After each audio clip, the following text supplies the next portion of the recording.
राज ठाकरेंच्या पत्रकार परिषदेनंतर मनसैनिक चांगलेच आक्रमक झालेले आहेत।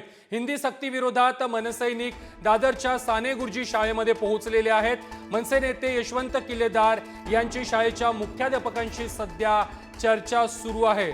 हिंदी सक्ती विरोधात मनसे ही चांगलीच आक्रमक झालेली आहे। थोड्याच वेळापूर्वी राज ठाकरे यांनी पत्रकार परिषद घेतलेली होती आणि महाराष्ट्रामध्ये हिंदीची सक्ती आम्ही खपवून घेणार नाही अशा प्रकारचा इशारा त्यांनी राज्य सरकारला दिलेला होता। आणि त्यानंतर मनसैनिक देखील चांगलेच आक्रमक झालेले आहेत। शाळांमध्ये जाऊन मनसैनिक आता मुख्याध्यापकांशी चर्चा करतायत।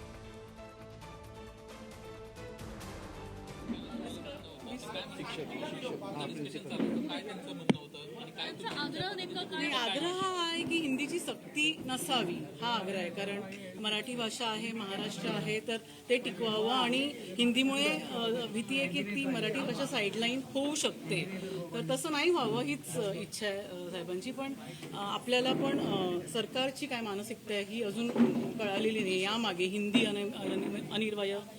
निर्वाय करण्यामागे तर अजून याच्या चर्चा होतील। मॅनेजमेंटशी आम्ही बोलू किंवा शिक्षक संघटनांशी बोलू किंवा आमचे आत्ताच अकॅडमिक इयर सुरू झालेलं आहे, शैक्षणिक वर्ष, तर आमच्या शिक्षण विभागाच्या काही मीटिंग्स होतील, त्यातून आम्हाला क्लॅरिटी मिळेल की नक्की या त्रिसूत्री मागे काय प्रयोजन आहे। पालकांशी बोलणार का? पालकांशी नाही, कारण पालक आता सध्या तरी सेकंडरी आहे। प्रिलिमिनरी चर्चा आणि क्लॅरिटी आल्याशिवाय पालकांशी बोलण्यात काही अर्थ नाही या विषयावर। कारण काय आहे की नाही, पुस्तकं नाही आलेली आहे, त्याची पुस्तकं आलेली नाही आहे। Okay, thank you. यशवंतजी हिंदी सक्ती विरोधात मनसैनिक हे चांगलेच आक्रमक झालेले आहेत। दादरच्या साने गुरुजी शाळेमध्ये मनसैनिक पोहोचलेले आहेत। या ठिकाणी शिक्षकांची मुख्याध्यापकांशी ते चर्चा करतायत। या संदर्भात अधिक माहिती देत आहेत आमचे प्रतिनिधी श्रेयस सावंत। श्रेयस, काही वेळापूर्वीच राज ठाकरे यांनी पत्रकार परिषद घेतलेली होती, हिंदी सक्तीला विरोध केलेला होता आणि त्यानंतर आता लगेचच मनसैनिक हे आक्रमक झालेले आहेत। मनसैनिक दादरच्या साने गुरुजी शाळेमध्ये पोहोचलेले आहेत, प्राध्यापकांशी चर्चा करतायत। दादरमधून या आंदोलनाला सुरुवात झालेली आहे मनसेच्या। खरं प्रथमेश, दादरमधून आंदोलनाला सुरुवात झाली। आपण बघू शकतो साने गुरुजी शाळेत आता ही सगळी मंडळी होती ती आली होती। आपण बघू शकतो सगळी मनसेची मंडळी अजूनही इकडे आहेत आणि आत्ताच मुख्य अध्यापक पण इकडे होत्या, त्यांनी सुद्धा पत्र घेतलेलं आहे।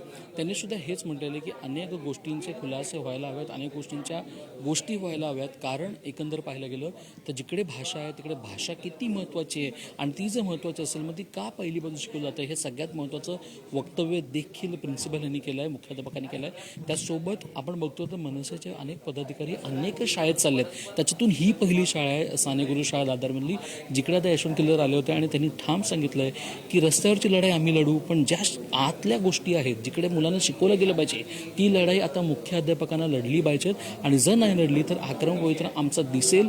आणि ते सुद्धा विनंती आणि त्याला आपण म्हणतोय की विनंती आणि त्यांनी एक थेट सांगितलंय की आमचा रस्ता आहे आणि आम्ही तोच निवडू, असा एक थेट मनसे यांनी सांगितलेलं आहे। मनसैनिक आक्रमक झालेले आहेत, शाळांमध्ये जात आहेत, मुख्याध्यापकांशी शिक्षकांशी ते चर्चा करतायत आणि या हिंदी सक्तीला मनसेकडून जोरदार विरोध होताना पाहायला मिळतोय।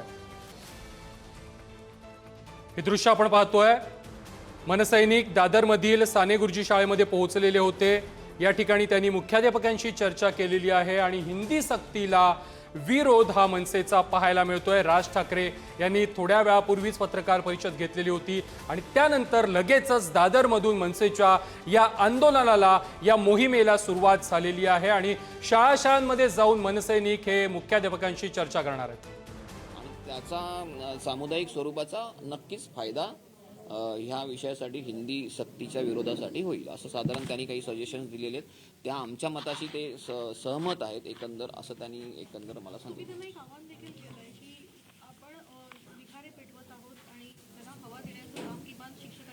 नक्कीच बघा, एक पक्ष म्हणून आम्ही एक भूमिका मांडलेली आहे की मराठी भाषेवर जर अतिक्रमण हिंदीमुळे होणार असेल तर भविष्याचा विचार करता आपली मराठी भाषा सुद्धा लोप पावू शकते आणि त्याच्या विरोधात आम्ही हा लढा जो उभा केलेला आहे, म्हणजे एक थोडक्यात आम्ही हे निखारे पेटवायचं काम करतो, तर त्याला किमान तुम्ही हवा द्या, म्हणजे